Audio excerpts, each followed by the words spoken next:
Okay. So one of the things I'd really love to get better at is step 4. Step 1 is ask. Contrast helps you. Step 2 is source answers. Step 3 is you get in the receiving mode. Step 4 is you're really good at being in the receiving mode. Funny that step 4 is just being good at step 3, but step 4 is just mastery of it.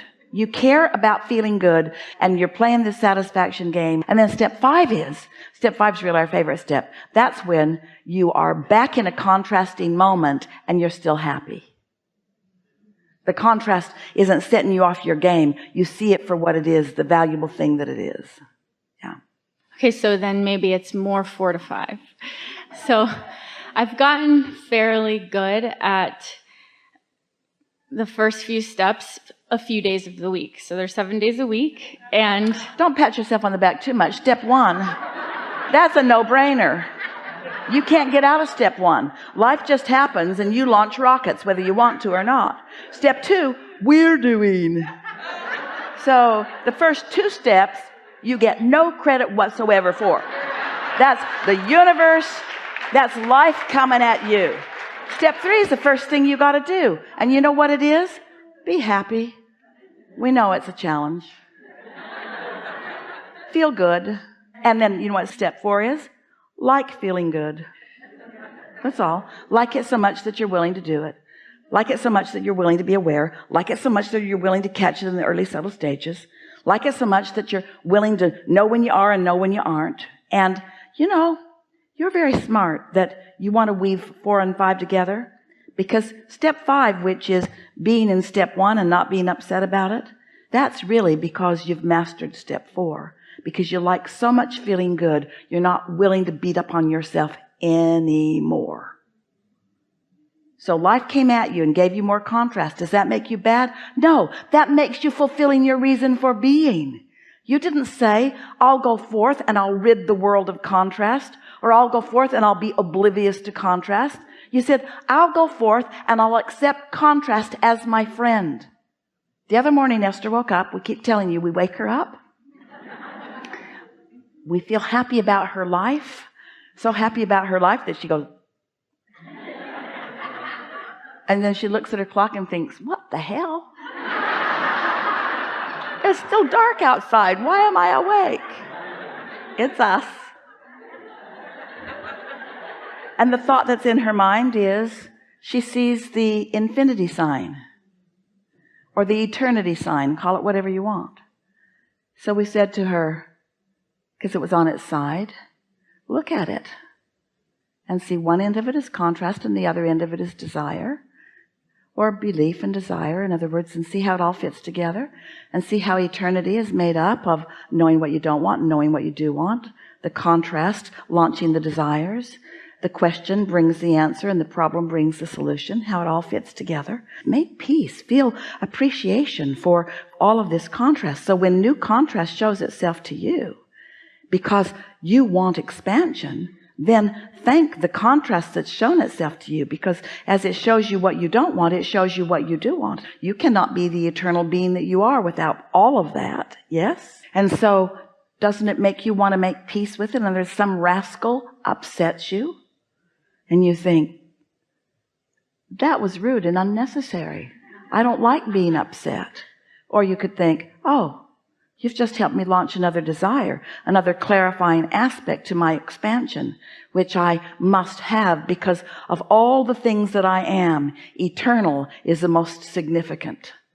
And without something that causes me to ask, then I would cease to be. And since I cannot cease to be, then thank you for the direction along the way. Thank you. Thank you for the focus. For the focus that I get to now define. Thank you for the question or the problem that is now causing me to focus in the direction of the answer or the solution. Thank you for producing more impetus for my life, which I love. That's step 5. Yahoo! Somebody to hate. For just a minute until I realize that's not who I am. So I got to work this out because I hate you. because of the way you're behaving. When I look at you, I feel hatred because of who you're being. And I also feel disembodied from who I really am. I also feel complete disconnection from the love that is me. So now I got some things to think about. My hatred of you or the true love that is me, which means I either got to get my attention off of you or I got to find some things about you that I can appreciate. And as you find things to appreciate about the most egregious of beings, you come into true ownership of who you are. And the universe expands because you and they have helped you to focus into what is really wanted, you see. So? Can you help me with a little more specifics on exactly that? Yes. Okay, so I work out of the home 5 days a week, and that is where I'm able to flow fairly well. Then the other 2 days of the week I'm home. I have 2 beautiful children. And my elder son is on the severe end of the autism spectrum. So I already believe that we chose each other to expand and all of that. And I see the perfection in the situation. I know that this is for my benefit. When you step back far enough, you always see it. When you get up close to it, sometimes you forget. Yes. So being up close, and every day, every Monday through Thursday, I'm like, okay, tomorrow's Friday, and I'm going to master this. And you just said to us that step 4 is what you're after. And so isn't it logical that you would live in a situation where the mastery of step 4 is being helped along by day-to-day experience? Okay, so okay, so I'm in this situation where there's very intense contrast after contrast after contrast, like all day long. And it's almost like I feel like I don't even have the control anymore. Let us explain something to you. You're going to like this because we have not said this before. So you're causing the universe to expand here with the clarity and intensity of this question. So just relax and let's take this new step forward together.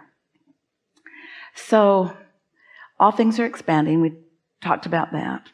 And the intensity of what you're living is causing a lot of desire. And the difference, we've already clarified, between you and your human perspective and your inner being in its spiritual, vibrational, non-physical beingness. The only difference between you is that your inner being is disciplined is not the right word, but it's the closest one Esther can find. It's really practiced, kind of like the step 4 that you're reaching for, in holding the vibration of love and well-being regardless of what is being observed. So the way that you and your inner being work so well together, each of you, is that you came where you can freak out, and in your freaking out launch new desires, and your inner being watches you come and freak out but never freaks out and never loses connection with source. Does that make sense to you? So there's always this steady vibration of resources and of answers to questions and solutions to problems that is available to you. So you're discovering through what you call contrast improvements, and your inner being is taking the improvement and becoming the improvement and experiencing the positive evolution, which is what this well-being and goodness of the universe really is all about as a result of what you're living. Now you might say, well, I don't like so much being the guinea pig that's out here in the trenches that's throwing the good stuff your way, inner being. And in a way, we can see why it might feel that way to you. But as you reach into these new places, you ask for new things, and your inner being always is the vibrational equivalent of what you've asked for. We're getting to something really important here. Your inner being sees the contrast, but doesn't have the knee-jerk reaction to it, because your inner being is stable in its knowledge of goodness and well-being. Your inner being knows that there's no risk and knows that the well-being is dominant. And so it doesn't matter what upheaval is happening on the planet. You have to ask sometimes. Humans do ask this question on a pretty regular basis. If there is a source energy, or what we as man want to call God, then why does God allow all of this chaos and all of this suffering? Why is that even allowed? Why are we allowed to have suffering? And the answer is because you have free will in order to produce new desire. It's all part of the process. And because you have guidance that will always lead you into the solution that the problem has helped you point toward. Did that make some sense to you? So the difference between your inner being and you is that your inner being always holds steady to the solution, to the love, to the answer to the question, no matter what you are doing. That's where your inner being is.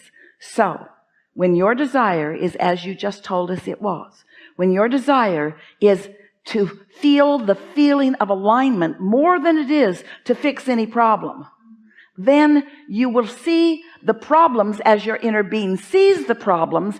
And instead of looking like problems, they will look like opportunities. Instead of suffering within them, you will revel within them. Are you following us at all? It's like Esther broke everything on an etagere. She was dusting, and one shelf got loose, and it broke the next and the next and the next. And all the treasures that they'd gathered for the first 10 years of their life together were all in a crumbled pile of broken glass. And Jerry, when he heard the crash, came running. He said, "Oh, good, something to want." He saw no problem with a crumpled pile of glass, because it just meant there were a lot of empty shelves that could be filled with more treasures. And the fun of finding them is so delicious, you see. Helpful? Yes.